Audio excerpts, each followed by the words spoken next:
Assalamualaikum warahmatullahi wabarakatuh. Bismillahirrahmanirrahim. Alhamdulillahi rabbil alamin. Wassalatu wassalamu ala asyrafil anbiya'i wal mursalin. Sayyidina wa habibina wa syafi'ina Sayyidina wa maulana Muhammadin wa ala alihi wa sahbihi ajma'in, amma ba'du.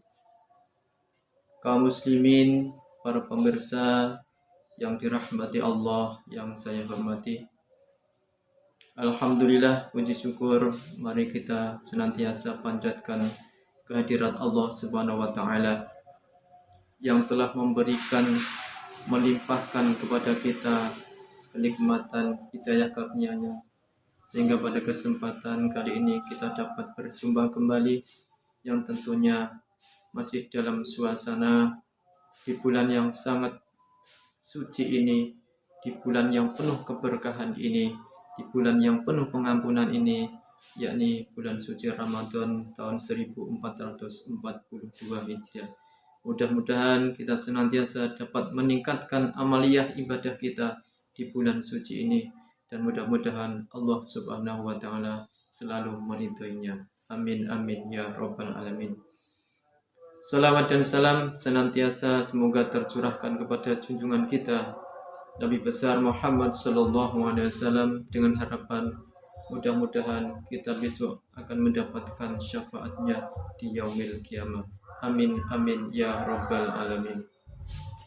Kaum muslimin, para pemirsa yang berbahagia, pada kesempatan kali ini masih dalam suasana di bulan suci ini, di bulan suci Ramadan, tentunya banyak hal yang harus kita lakukan, mengambil kesempatan satu bulan penuh untuk peningkatan amaliyah ibadah kita kepada Allah Subhanahu wa taala.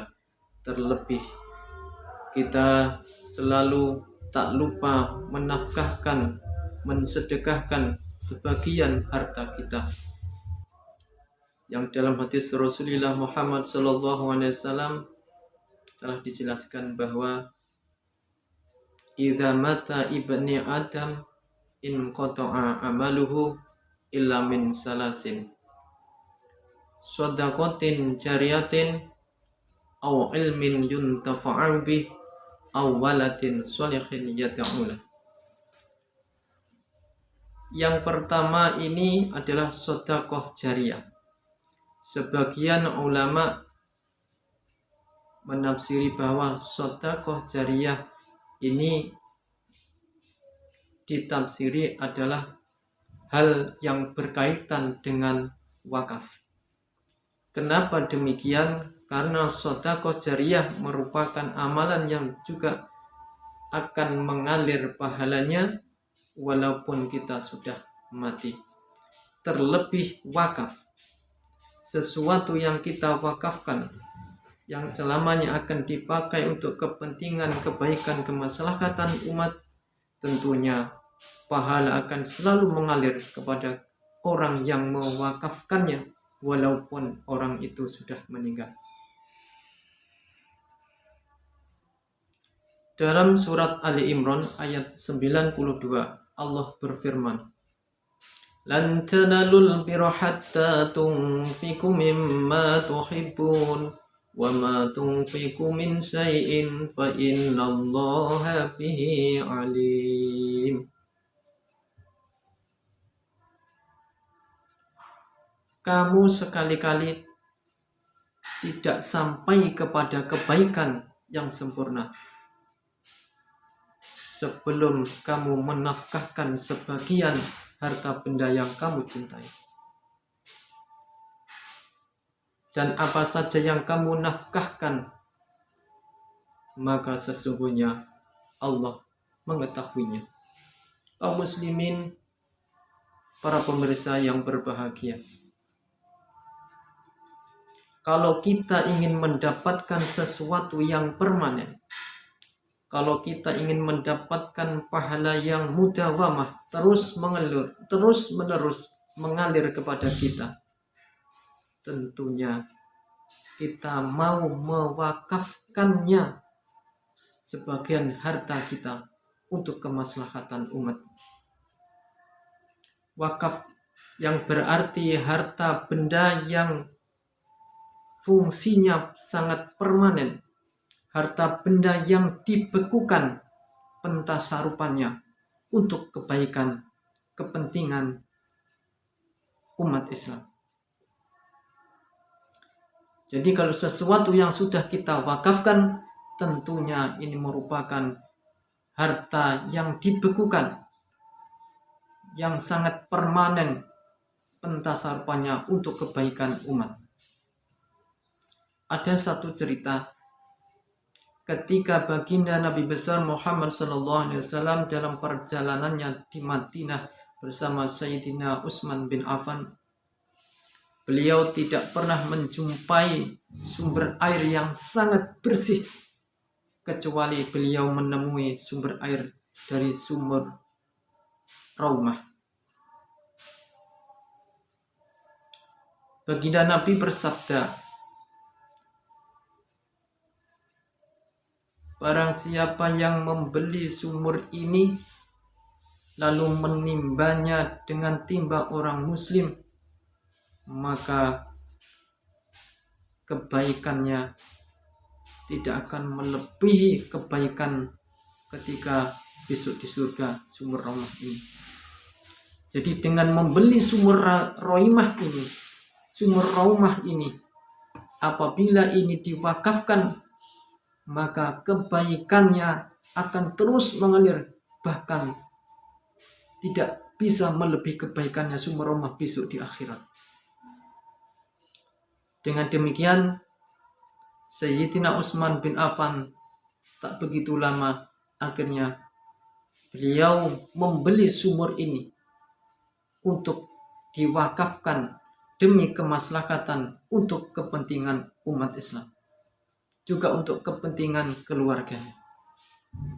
Oleh karena itu, sumber air sumur Raumah ini yang sangat jernih ini oleh baginda Sayyidina Utsman bin Affan dibelinya dan diwakafkannya. Ada satu contoh lagi hal tentang wakaf ini ketika Ibni Umar radhiyallahu anhu, yaitu Ibni Umar radhiyallahu anhu bercerita bahwa ayahnya Sayyidina Umar bin Khattab pernah mempunyai ladang perkebunan yang sangat strategis, yang sangat baik dan sangat subur jika ditanami, yang letaknya di daerah Khaybar. Nah, dengan memiliki tanah ini, Sayyidina Umar bin Khattab memohon nasihat kepada baginda Rasul. Ya Rasulullah, apa nasihat kamu tentang tanah yang saya miliki ini? Padahal saya belum pernah tahu tentang tanah yang sebaik yang saya miliki ini. Baginda Nabi berkata, Umar, belilah tanah ini, wakafkanlah dan sedekahkanlah hasilnya untuk kepentingan umat. Akhirnya Sayyidina Umar bin Khattab membelinya tanah ini, dan tanah ini diwakafkan untuk kepentingan umat Islam. Kaum muslimin pemirsa yang berbahagia, pada dasarnya wakaf sudah ada dan sudah dilaksanakan sejak zaman baginda Nabi besar Muhammad SAW dalam perjuangannya untuk membantu perjuangan baginda Nabi besar Muhammad SAW, baik yang dilakukan oleh Sayyidina Utsman maupun oleh Sayyidina Umar bin Khattab radhiyallahu anhu. Kaum muslimin, kalau kita lihat apa sebenarnya hikmah yang dapat kita petik dengan kita mewakafkan harta yang kita cintai. Yang pertama, dengan kita mewakafkan sebagian harta kita, maka tentunya kita akan selalu mendekatkan diri kepada Allah Subhanahu wa taala. Taqarrub ilallah. Karena apa? Sesuatu yang kita wakafkan besok akan selalu mendatangkan kebaikan kepada kita, sehingga kita akan selalu dekat kepada Allah Subhanahu wa taala. Walaupun kita sudah meninggal, tentunya pahala akan terus mengalir kepada orang yang mewakafkannya. Yang kedua, meningkatkan, akan menguatkan keimanan kita, mempertebal ketakwaan kita kepada Allah Subhanahu wa taala. Dengan kita bersedekah, dengan kita mewakafkan harta kita, tentunya kita telah memperkuat rasa keimanan kita kepada Allah Subhanahu wa taala. Karena kita telah menjalankan perintahnya, kita telah mampu melakukan apa yang Allah perintahkan kepada kita, karena atas keridhaan Allah Subhanahu wa taala. Yang ketiga, wakaf dapat menekankan investasi pahala kita.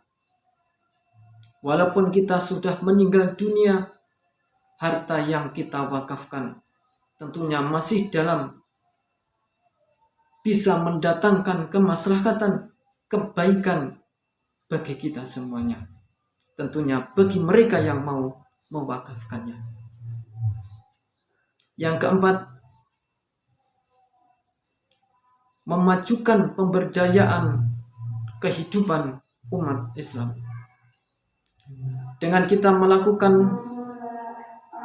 wakaf, dengan kita mewakafkan harta kita untuk kepentingan, mungkin dibangun masjid, mungkin dibangun musola, mungkin dibangun madrasah, taman pendidikan Al-Quran, majelis taklim, ataupun mungkin suatu yayasan yang bernuansa untuk kepentingan kemaslahatan umat.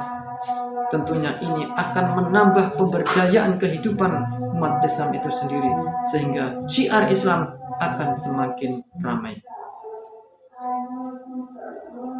Yang kelima, hikmah yang kita petik dengan kita melakukan wakaf adalah mensejahterakan kaum du'afa, termasuk fuqara wal masakin, anak-anak yatim piatu. Dengan kita mensedekahkan, dengan kita mewakafkan sebagian harta kita, tentunya kemanfaatannya dapat mereka pakai, dapat mereka peroleh dari orang yang mewakafkannya, sehingga selalu mendatangkan kebaikan bagi kita, juga bagi kehidupan mereka, terutama para kaum du'afa, anak yatim, dan lain sebagainya.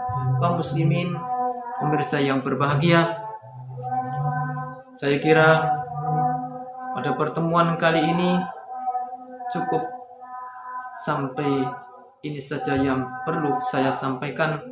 Tentunya banyak kekhilafan, banyak kekurangan dari apa yang saya sampaikan. Tak lupa, saya selaku manusia biasa mohon maaf yang sebesar-besarnya. Wa qad yurjali jarki sayfi fur'un wala fur'un lima jarahal lisan. Kalau pedang melukai tubuh, masih kan ada harapan untuk bisa sembuh. Kalau lidah melukai hati, kemana obat hendak dicari.